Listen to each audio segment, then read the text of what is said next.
ನೀವು ಮಾಡಿದ್ದೀರಾ ಸಹಾಯವನ್ನು? ಸಹಾಯ ಅಂತ ಬೇಕಾದಷ್ಟು ಮಾಡಿದ್ವಿ. ನಮಗೆ ಆ ರೀತಿ ಯಾರೂ ಬಂದಿಲ್ಲ. ಚಿತ್ರರಂಗ ಯಾವ ರೀತಿಯಲ್ಲೂ ಕೂಡ ಸ್ಪಂದಿಸೋದಿಲ್ಲ. ಸಾಧ್ಯನೇ ಇಲ್ಲ. ವಿಷ್ಣುವರ್ಧನ್ ಹಾಕೊಂಡು ನೀವು ಸಿನಿಮಾ ಮಾಡ್ತೀರಿ, ಆಗ ಅವರ ರಿಯಾಕ್ಷನ್ ಹೇಗೆ? ನನ್ನ ಮಗ ವಿಷ್ಣುವರ್ಧನ್ ಹಾಕೊಂಡು ಸಿನಿಮಾ ನೋಡ್ತಾರೆ, ನಮ್ಮಪ್ಪ ಊರಲ್ಲೇ ಹೇಳ್ಕೊಂಬರೋದು. ನನ್ಗೆ ಸಿಕ್ಕಿರೋ ಈ ಕರುಣಾಮಯಿ ಕರ್ಣವಂತ ಅಣ್ಣ ಇವ್ರಿಗೆ ಸಿಗ್ಲಿಲ್ಲ. ನಿಮ್ಮ ಲೈಫೇ ಒಂದು ಸಿನಿಮಾ ಅಲ್ವಾ ಸರ್? ಇದು ಜಾಸ್ತಿ ಆಗುತ್ತೆ. ಆಮೇಲೆ ರಿಲೀಸ್ ಆಗೋ ಟೈಮಿಗೆ ಅಭಿಮಾನಿಗಳು ಬೋರ್ಡ್ ಹೊಡ್ಸ್ಕೊಂಡು ಬಂದಿದ್ದಂತೆ. ಅದೆಲ್ಲ ಸುಳ್ಳು.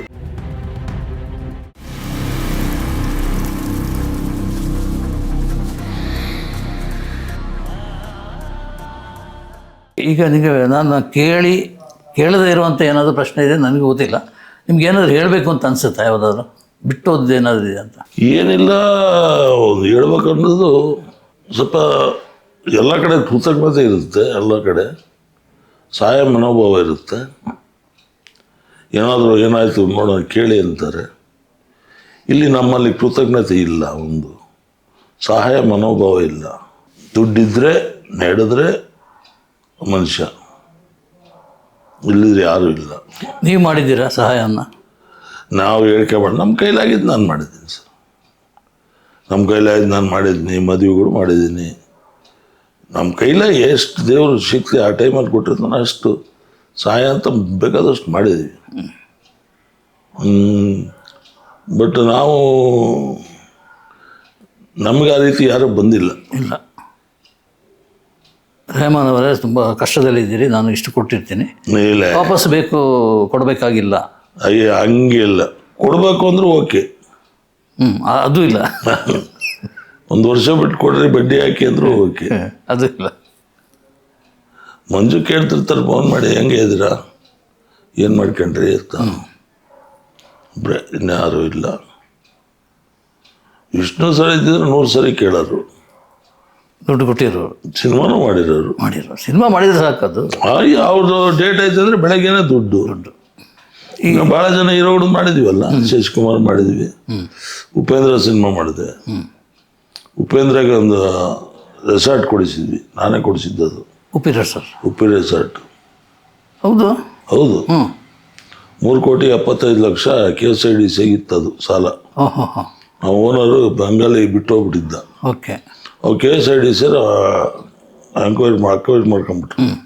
ಮಾಡ್ಕೊಂಡು ಅವ್ರ ಹೆಸರಿಗೆ ಮಾಡ್ಕೊಂಬಿಟ್ರು. ಅವ್ರ 10 ಎಕರೆ ಅದು ಟೋಟಲ್ ಲ್ಯಾಂಡ್, ಅದ್ರ ಪಕ್ಕದಾಗ 10 ಎಕರೆ ಇವ್ರದ್ದು, ಸುದೀಪ್ ಅವ್ರದ್ದು, ಅಲ್ಲ ಉಪೇಂದ್ರದ್ದು. ಇವ್ರು 10 ಎಕರೆಗೆ ಹೋಗಕ್ಕೆ ರೋಡ್ ಇದ್ರಾಗೆ ಹೋಗ್ಬೇಕು. ಓಕೆ. ರೋಡ್ ಇರಲಿಲ್ಲ. ನಾವು ಬರೀ ಲ್ಯಾಂಡ್ ಅಂದ್ಕೊಂಡ್ವಿ ಅದನ್ನು. KSIDCಗೆ ವಿಠಲ್ ಮೂರ್ತಿ ಅಂತಿದ್ರು. ಹೌದು. ನಮ್ಮೂರು DC ಆಗಿದ್ರು. ಹೌದು, ಗೊತ್ತಾಯ್ತು. ಅವರಿಂದ ಪರಿಚಯ ಆಗಿ ಹಿಂಗೆ ಟೆಂಡರ್ಗೆಲ್ಲ ಹಾಕಿ, ಆ ಟೆಂಡರ್ನಾಗ 2-3 ನಂಬರೇ ಹಾಕಿದ್ರು. ನಮ್ಮ ಈಗ ದಿನ ಪೇಪರ್ನ ಬರ್ತಾನೆ ನೋಡಿ ಸರ್, ಚಿಕ್ಕಪೇಟೆಗೆ ಎಲೆಕ್ಷನ್ ನಿಂತ್ಕೊಳಕ್ಕೆ ಬಂದಿದ್ದ ಅವನು, KGF ಬಾಬು.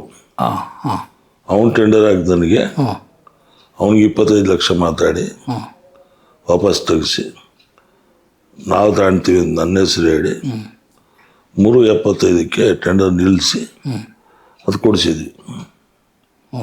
ಒಳಗೆ ಹೋಗಿ ನೋಡಿದ್ರೆ ಒಂದು 20 ಬಿಲ್ಡಿಂಗ್ ಅದು. ನಾವು ಖಾಲಿ ಜಾಗ ಅಂತ, ಸ್ವಿಮ್ಮಿಂಗ್ ಪೂಲು, 20 ಬಿಲ್ಡಿಂಗು ಎಲ್ಲ ಇದಾವೆ.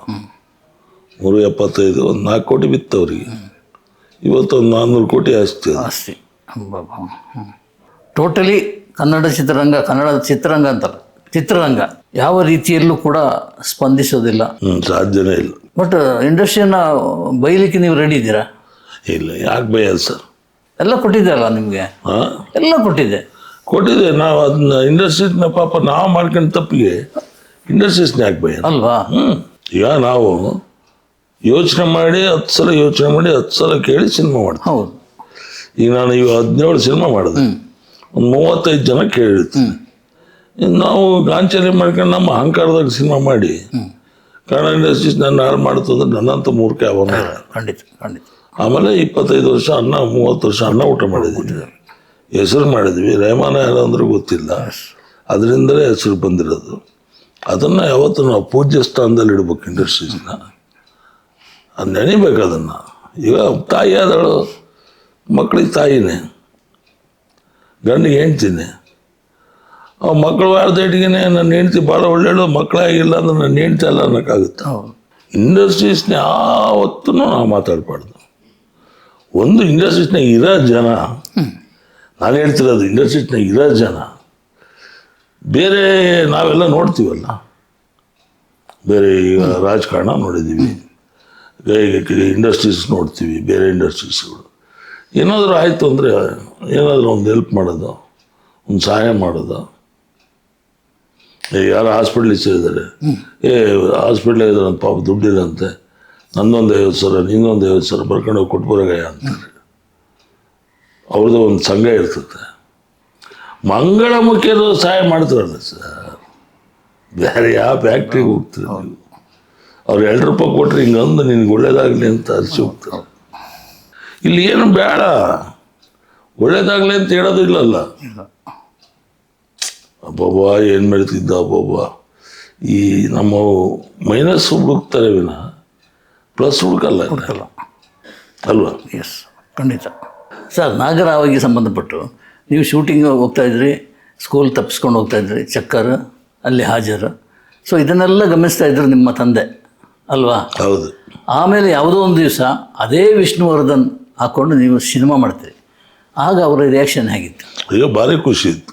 ನಾನು ಫಸ್ಟು ಪಿಕ್ಚರ್ ಮಾಡ್ತೀವಿ ಅಂತ ಗೊತ್ತಾಯ್ತು ನಮ್ಮ ತಂದೆಗೆ. ಗೊತ್ತಾದಾಗ ನನ್ನ ಮಗ ವಿಷ್ಣುವರ್ಧನ್ ಹಾಕೊಂಡು ಸಿನಿಮಾ ಮಾಡ್ತಾರೆ ನಮ್ಮಪ್ಪ ಊರಲ್ಲೇ ಹೇಳ್ಕೊಂಬರೋರು, ಅಷ್ಟು ಸಂತೋಷ. ವಿಷ್ಣುವರ್ಧನ್ ಒಂದು 3 ಪೀಸ್ದು 3 ಶೀಟ್ ಮಾಡಿಸಿದ್ದೆ, ಅವ್ನು ನಿಂತಿರೋದು ಹಿಂಗೆ ದಣಿದು, ಅದನ್ನು ತಗೊಂಡೋಗಿ ಕೊಟ್ಟಿದ್ದೆ ಮನೆಗೆ. ಅದನ್ನು ನಮ್ಮಪ್ಪ ಮಲಗೋ ಜಾಗದಾಗ ಹಾಕ್ಕೊಂಡು ಅಲ್ಲೇ ನೋಡ್ತಿರೋರು.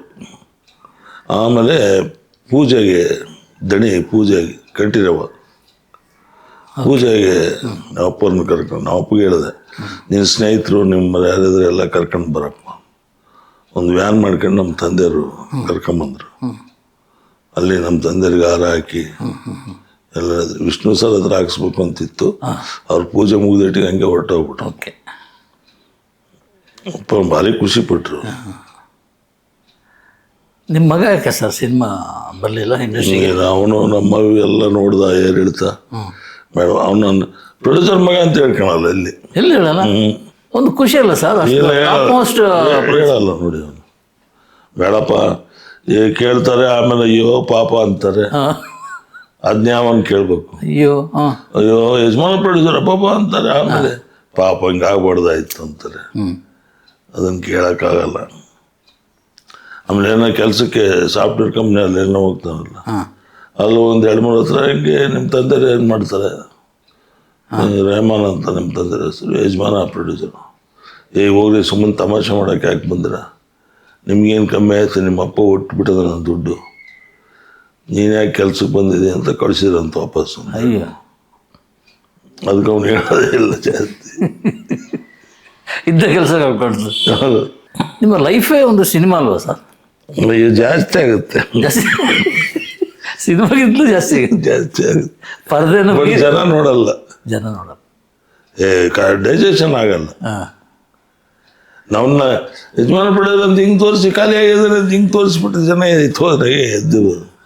ಬಟ್ ಹುಚ್ಚದಲ್ಲಿ ಸುದೀಪನ ಆಕ್ಸೆಪ್ಟ್ ಮಾಡಿದ್ದೀರಾ ಕ್ಯಾರೆಕ್ಟರ್ನ ಅಲ್ವಾ? ಆ ಥರ ಇದ್ದ ಹೀರೋ ಇದ್ದಕ್ಕಿದ್ದಾಗೆ ತಲೆ ಬೋಡಿಸ್ಕೊಂಡು ಹುಚ್ಚನಾಗಿ. ಬಟ್ ಆದ್ರೂ ಸಿನಿಮಾ ಆಕ್ಟಿಂಗ್ ಇದು ಲೈಫ್. ಏನು ಬೋಡ ಹೊಡಿಸ್ಕೊಂಡು ಎಷ್ಟು ಚೆನ್ನಾಗಿ ಮಾಡಿದಂತೆ ಅಂತಾರೆ ಅವನು. ಬೋಡ ಹೊಡಿಸಿದ್ರು ಈಗ ಬೋಡ ಫಸ್ಟ್ ಡೇ ಸಾಗರದಾಗೆ ಬೋಡ ಹೊಡ್ಕೊಂಬಂದ್ಬಿಟ್ರು. ನನಗೆ ಒಂದು 5 ನಿಮಿಷ ನೋಡೋಕ್ಕಾಗಲಿಲ್ಲ. ಹಂಗೆ ನೋಡಿದ್ವಲ್ಲ ಫೈಟ್ ಗೀಟು ಆಕ್ಷನ್ ಸೀನ್ ಚೇಂಜು. ಸಡನ್ನಾಗಿ ರಾಮ್ ಹೋಗಿ ಅಣ್ಣ ಈಗ ನೋಡಿ ನಿಮ್ಮ ಹೀರೋ ಬರ್ತಾನೆ ನೋಡೋಕ್ಕೆ ಅಂತ ಬಡ ಹೊಡಿಸಿ ಒಂದು ಕೆಸರು ಹಾಕಿದ್ದ ಹಂಗೆ ಹಾಕಿ ಹಿಂಗೆ ಬಂದರೆ ನನಗೆ ಒಂಥರ ಆಗ್ಬಿಡ್ತು ನೋಡೋಕ್ಕೆ. ಓಕೆ. ಬಟ್ ತಿಂದಾಕಿದ್ರು ಆ್ಯಕ್ಟಿಂಗ್ ಮಾತ್ರ. ಅದ್ರ ಬಗ್ಗೆ ಹೇಳಿ ಮಾತಿಲ್ಲ, ನಾವು ಮೆಚ್ಚಲೇಬೇಕು. ಒಳ್ಳೇದು ಮೆಚ್ಚಲೇಬೇಕಲ್ಲ ಸರ್. ಒಳ್ಳೆ ಗುಣ, ಒಳ್ಳೆತನ, ನಾವು ಮೆಚ್ಚಿದ ನಮ್ಮ ಆತ್ಮಸಾಕ್ಷಿ ಆದರೂ ಮೆಚ್ಚಬೇಕು. ಹೌದು, ಖಂಡಿತ ಅಲ್ವಾ? ಖಂಡಿತ ಖಂಡಿತ. ಆಮೇಲೆ ರಿಲೀಸ್ ಆಗೋ ಟೈಮಿಗೆ ಅಭಿಮಾನಿಗಳು ಬೋರ್ಡ್ ಹೊಡ್ಸ್ಕೊಂಡು ಬಂದಿದೆ ಅಂತ ಮೊಟ್ಟೆ ಹಾಕ್ತಾನೆ. ಅದೆಲ್ಲ ಸುಳ್ಳು ಇಲ್ವಾ? ಅವೆಲ್ಲ ಅಭಿಮಾನಿಗಳು. ನಾನು ಸರ್ ಥಿಯೇಟ್ರಿಗೆ ಹೋಗಿ ಹೆದರಿಕೊಂಡು ಮನೆಗೆ ಆಫೀಸ್ನಾಗ ಕೂತ್ಕೊಂಡಿದ್ದೆ. ನಾವು ವಿನಾಯಕ ಇದು ಮೇನಕಟ್ ರಿಲೀಸು ನಮ್ಮ ಮ್ಯಾನೇಜರ್ ಗುರುಮೂರ್ತಿ ಹೇಳಿದೆ, ನಾನು ರೂಮ್ನಾಗ ಮಲಗಿರ್ತೀನಿ 10:30 ತನಕ ನೋಡು, ಜನ ಬಂದ್ರ ಇದ್ರ ನನಗೆ ಫೋನ್ ಮಾಡು, ಬರ್ತೀನಿ. ಜನ ಇಲ್ಲ ಅಂದರೆ ಫೋನ್ ಮಾಡಬೇಡ. ಯಾವನಿಗೆ ಗೊತ್ತು ಫಸ್ಟ್ ಡೇ ಜನ ಬರ್ತಾರೆ ನಾನೇ ಶೋಗೆ ಅಂತ. ಆದರೆ ನೋಡಿದ್ದೀವಿ ನಾವು ಜನ ಇಲ್ದಿದ್ದು. ಅಂದೆ ಅವನು 9:45 ಫೋನ್ ಮಾಡ್ದ, ಅಣ್ಣ ಅರ್ಜೆಂಟ್ ಬಂದ್ಬಿಡಿ ಥಿಯೇಟರ್. ನಾನೇನೋ ಗಲಾಟೆ ಆಯಿತು, ಏನಾಯ್ತು ಜನ ಬಂದಿಲ್ಲೇನೋ ಅಂದೆ. ಇಲ್ಲ ಬಾರಣ ಅಂದ. ಕರೆಕ್ಟಾಗಿ ಹೇಳ ಬಂದರೆ ಎಲ್ಲ ಜನ, ನೀವು ಬರ್ರಿ ದಯವಿಟ್ಟು ಅಂದ. ಹೋದರೆ ಮೇನಕ ಥಿಯೇಟ್ರಿಂದ ಸಾಗರ್ ಥಿಯೇಟ್ರ್ವರೆಗೂ ಜನ ಕ್ಯೂ ಇತ್ತು. ಅವತ್ತು ತೀರ್ಮಾನ ಆಗೋದು ದೊಡ್ಡ ಹೀರೋ ಆಗ್ಬಿಟ್ರು. ಗೋಡೆ ಹೊಡಿಸಿದ್ದು ನಮ್ಮ ಮೇಲ್ಕೋಟೆ ಶೂಟಿಂಗ್ ಹೋಗಿದ್ವಲ್ಲ, ಅಲ್ಲೊಂದು ಜೂನಿಯರ್ಸ್ ಬೇಕಾಯ್ತಲ್ಲ, ಎಲ್ಲ ಬೋಡ ಹೌದೌದು ಆಸ್ಪತ್ರೆಗೆ ಒಂದು 100 ಜನಕ್ಕೆ ಕರ್ಕೊಂಡು ಹೋಯ್ತಿ ಬೋಡಿ ಹೊಡಿಸಿ. ಊರು ತುಂಬ ಬೋಡಿ ಹೊಡಿಸ್ಕೊಂಡು ಮೆರವಣಿಗೆ ಹೋದಂಗೆ ಹೋದ್ರೆ ಜನ ಎಲ್ಲ ನಗರ ಯಾರು ಇವರು ಹಿಂಗೆ ಬಂದಾರಲ್ಲ ಅಂತ. ಶೂಟಿಂಗಲ್ಲಿ ಎಲ್ಲಿ ಶೂಟಿಂಗ್ ಆಯ್ತು ಸರ್? ಮೇಲ್ಕೋಟೆ. ಎಸ್ ಮಂಜಿ, ತುಂಬ ಮಾತಾಡಿದ್ರು, ತುಂಬ ವಿಷಯ ನೀವು ಹೇಳಬೇಕು ಅಂತಿದ್ರು ಕೂಡ ಹೇಳಲಿಲ್ಲ. ಇಲ್ಲ ಎಲ್ಲ ಹೇಳಿದೆ ನಾನು. ಅಲ್ಲಿಗೂ ನಿಮ್ಗೆ ಆಗಲೇ ಕೇಳಿದೆ ನಾನು, ಇನ್ನಾದರೂ ಇದ್ರೆ ಕೇಳಿ ಸರ್ ಹೇಳ್ತೀನಿ. ನಮಗೆ ಕೆಲವು ಎಲ್ಲ ನಮ್ಮದೇನು ಭಂಡಾರ ಸರ್. ನಾನು ಓದಿರೋದು 9ನೇ ಕ್ಲಾಸು, ನಮಗೆ ಸರಿಯಾಗಿ ಮಾತಾಡೋಕ್ಕೆ ಬರೋಲ್ಲ. ನೀವು ಏನೋ ಕೇಳಿದರೆ ಇದೆ ಹಂಗೆ ಅಂದರೆ ಅದಕ್ಕೆ ಉತ್ತರ ಹೇಳ್ಬೋದು. ಅಲ್ಲ, ಇಂಡಸ್ಟ್ರಿಗೆ ಸಂಬಂಧಪಟ್ಟು ನನ್ನ ಒಂದು ಕಾಮೆಂಟ್ ಒಂದಿದೆ. ಅಂದರೆ ಹೊಸ ಹುಡುಗರು ಬರ್ತಾರಲ್ಲ, ಪ್ರೆಸ್ ಮೀಟ್ ಅಟೆಂಡ್ ಮಾಡಿರ್ತೇನೆ ಸಾವಿರಾರು ಈವರೆಗೆ 46 ವರ್ಷದಲ್ಲಿ. ಅಲ್ಲಿ ನಿಂತ್ಕೊಂಡು ಸ್ಟೇಜ್ ಮೇಲೆ ನಿಂತ್ಕೊಂಡು ಈ ಇಂಡಸ್ಟ್ರಿಯನ್ನು ನಂಬಿ ನಾನು ಹಾಳಾದೆ, ಗಾಂಧಿನಗರ ನಂಬಿಕೊಂಡು ಫುಟ್ಪಾತ್ ಆದೆ, ಹಿಂಗೆಲ್ಲ ಮಾತಾಡ್ಲಿಕ್ಕೆ ಹೊಡ್ತಾರೆ. ನಾನು ತಕ್ಷಣ ಎದ್ದು ಅಂತ ಹೇಳ್ತೇನೆ, ಸ್ಟಾಪ್, ನಿಲ್ಲಿಸು. ಕರೆಕ್ಟ್. ಇಂಡಸ್ಟ್ರಿ ಏನು ಮಾಡಿಲ್ಲ, ತಾಕತ್ತಿದ್ರೆ ಯಾರು ಅನ್ಯಾಯ ಮಾಡಿದಾರೋ ಅವ್ರ ಹೆಸರು ಹೇಳು ಅಲ್ವಾ? ನೀವೀಗ ಹೇಳಿದ್ರಲ್ಲ, ಒಬ್ಬ ವ್ಯಕ್ತಿ ಹೆಸರು ಹೇಳು. ಇಂಡಸ್ಟ್ರಿ ಏನು ಮಾಡಿಲ್ಲ. ಅದೇ ಇಂಡಸ್ಟ್ರಿಯಲ್ಲಿ ಬೆಳೆದವರು ತುಂಬ ಜನ ಇದ್ದಾರೆ, 100 ಜನ ಇದ್ದಾರೆ. ಉಪೇಂದ್ರ, ಸುದೀಪ್ ಅಲ್ಲ ಸರ್, ದೇವಸ್ಥಾನ ಅಂತ ಪೂಜೆ ಮಾಡಿದ್ರು ಅಣ್ಣವರು. ಹೌದು ಅಲ್ವಾ? ಶೂಟಿಂಗ್ ಹೋಗೋ ದೇವಸ್ಥಾನ ಕಂಠೀರವ ಸ್ಟುಡಿಯೋ, ಚಾಮುಂಡೇಶ್ವರಿ ಸ್ಟುಡಿಯೋ ಒಳಗೆ ಬಂದರೆ ಆ ಸಣ್ಣ ವಿಗ್ರಹ ಐತಲ್ಲ ಗಣೇಶಂದು, ಸೀದಾ ಅಡ್ಡ ಬಿದ್ದೇ ಒಳಗೆ ಹೋಗ್ತಿದ್ದು. ಅದು ನಾವು ತಿಳ್ಕೊಂಡಂಗಿರುತ್ತಲ್ವ ಸರ್? ಹೌದು. ನೀವು ಮಾಡೋಕ್ಕಾಗದ ಇಂಡಸ್ಟ್ರಿ ಬೈತಾರೆ ಹುಡುಗರು, ಹೊಸ ಹುಡುಗರು. ಹೊಸ ಸ್ಕೂಟ್ರ್ ತಗೊಂಡು ನೀನು ಕಲ್ತಿರ್ಬೇಕು ಹೊಡಿಯೋದ. ನೀನು ಹೊಡಿಯೋಕೆ ಬರ್ದಂಗೆ ಸ್ಕೂಟ್ರ್ ಸರಿ ಇಲ್ಲ ಇದು ಅಲ್ವಾ?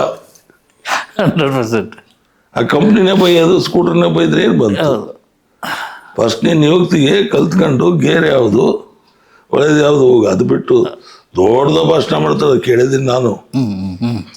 ನಾವು ಮಠ ಎಲ್ಲ ಮಾರಿ ಕನ್ನಡ ಇಂಡಸ್ಟ್ರೀಸ್ ಏನೋ 25 ಸಿನಿಮಾ ಇವ್ರ ಅಪ್ಪ ಮಾಡಿದ್ನೇನೋ, ಎಲ್ಲ ಕಳೆದ್ನೇನೋ ತೋಟ ಮಾಡಿ ಅನ್ನಂಗೆ ಮಾತಾಡ್ತಾರೆ. ಏನಿಲ್ಲ, ಅವೆಲ್ಲ ಸುಳ್ಳು. ನೀನು ಈ ಶೋಕಿ ನೀನು ತೀಟೆ ನೀನು ಬಂದಿರ್ತೀಯ, ನೀನು ಬಾ ಮಾಡ್ಕೊಂಡು ಹೋಗಷ್ಟೇ. ಅದ್ರ ಬಗ್ಗೆ ಕಾಮೆಂಟ್ ಮಾಡ್ಲಿಕ್ಕೆ ಹೋಗ್ಬೇಡ. ಈಗ ನಮ್ಮ ಫ್ರೆಂಡು ಪ್ರೊಡ್ಯೂಸರ್, ತೆಲುಗು ಪ್ರೊಡ್ಯೂಸರ್, ಅವನಿಗೆ ಅವನ ಫ್ರೆಂಡ್ ಶೂಟಿಂಗ್ ಬರ್ತೀನಿ, ಶೂಟಿಂಗ್ ನೋಡಂಗೆ ಆಯ್ತು. ಬೇಡ ಕಣ, ನಿನಗೆ ಯಾಕೆ ತೋಟ ಮಾಡ್ಕೊಂಡೆ ಆರಾಮಾಗ ಇದೆಯಾ? ಇಲ್ಲ ನೋಡಲೇಬೇಕು, ನಾನು ಬರ್ತೀನಿ ಬಾ ಅಂದ. ಬಂದಾನೆ ಒಂದು 100-200 ಎಕರೆ ದಾಳಂಬ್ರಿ ತೋಟ ಅಂತ ಒಂದು. ದಾಳಂಬ್ರಿ ತೋಟದ ಓನರ್ ಅವನು. ಬಂದೇಟಿಗೆ ನೋಡ್ದ ಹೀರೋಯಿನ್ಗಳೆಲ್ಲ ಈ ಪ್ರೊಡ್ಯೂಸರಿಗೆ ಕೈ ಕೊಡ್ತಿದ್ರೆ ಚೇರ್ ಪಕ್ಕದಾಗ ಹಾಕ್ಸ್ಕೊಂತಾರೆ. ಇವ್ನು ನೋಡಪ್ಪ, ನಂದು 200 ಎಕರೆ ಐತಲ್ಲಯ್ಯ, ಒಬ್ಬ ಅಜ್ಜಿ ಯಾರು ಕೈ ಕೊಟ್ಟಿಲ್ಲ ಇಲ್ಲಿವರೆಗೂ. ಇಲ್ಲಿ ನೋಡಿ ಎಂತೆಂಥ ಹುಡುಗಿಯರು ಇವನಿಗೆ ಕೈ ಕೊಡ್ತಾರೆ ಅಂತ ಒಂಥರ ಆಸೆ ಬಂತು. ಕೂತ್ಕೊಂಡ ಊಟ ಎಲ್ಲ ಆಯಿತು. ಊಟ ಎಲ್ಲ ಆದಮೇಲೆ ದಾಳಂಬ್ರಿ ಹಣ್ಣಿನ ಬೀಜನ ಒಂದು ಕಪ್ನಾಗ ಹಾಕ್ಕೊಂಡು ಸ್ಪೂನ್ ಹಾಕಿ ತಂದು ಕೊಟ್ರು. ಹಿಂಗೆ ನೋಡ್ದ, 100 ಎಕರೆ ದಾಳಂಬ್ರಿ ತೋಟ ಐತೆ ನಂದು. ಒಂದು ದಿವಸ ಹಿಂಗೆ ಬೀಜ ತಿಂದಿಲ್ಲ. 100 ಎಕರೆ ತೋಟ ಇದ್ರು ಒಂದಿನ ಹಿಂಗೆ ಬೀಜ ನಾವೇ ತಗೊಂಡು ಸುಲ್ಕೊಂಡು ಕೈಯೆಲ್ಲ ಗಲೀಜು ಮಾಡ್ಕೊಂಡು ತಿನ್ಬೇಕು ಹಿಂಗೆ ಸ್ಪೂನ್ನಾಗಿ. ಒಬ್ಬ ಇದೆಂತ ಇಂಡಸ್ಟ್ರೀಸ್ ಇದು. ಮಗ್ಗ ಅಲ್ಲೇ ಫೋನ್ ಮಾಡಿ ಹೇಳಿದಂತೆ, ಯಾವ ಎಕರೆ ಎಮ್ಮೆ ಆ ಪಿಕ್ಚರ್ తీస్తాం ಹಂಗೆ ಒಂದೊಂದು ರೀತಿ ಬರ್ತಾರೆ. ಎಸ್, ಇಂಡಸ್ಟ್ರೀಸ್ ನೋಡಿ ಸರ್, ಯಾರನ್ನ ಕೆಡಿಸ್ಬೇಕು ಅಂತಿಲ್ಲ, ನೀವು ಬರೋ ರೂಟ್ ಸರಿ ಇಲ್ಲ. ಈಗ ನಾವು ಇಲ್ಲಿಂದ ನಾವು ಶಿವಮೊಗ್ಗಕ್ಕೆ ಹೋಗ್ತೀವಿ, ಕರೆಕ್ಟ್ ರೂಟ್ ಯಾವುದು ಅಂದರೆ ಶಿವಮೊಗ್ಗ ರೂಟ್ ಹೇಳ್ತಾರೆ, ಹೋಗ್ಬೇಕು ನೀನು. ಇಲ್ಲಪ್ಪ ನಾನು ಹಿಂಗೆ ಈ ಕಡೆಯಿಂದ ಹೋಗ್ತೀನಿ, ಭದ್ರಾವತಿ ಮೇಲಿಂದ ಸೊಂದೆಗೆ ಹೋಗ್ತೀನಿ, ಹೊನ್ನಾಳಿ ಮೇಲೆ ಹೋಗ್ತೀನಿ ಅಂದರೆ ಹೋಗು, ತಲುಪ್ತೀವಿ ಭದ್ರಾವತಿ. ಬಟ್ ನಾವು ಅಲ್ವಾ? ಎಸ್, ಖಂಡಿತ. Yes sir, thank you thank you very much. Thank you sir.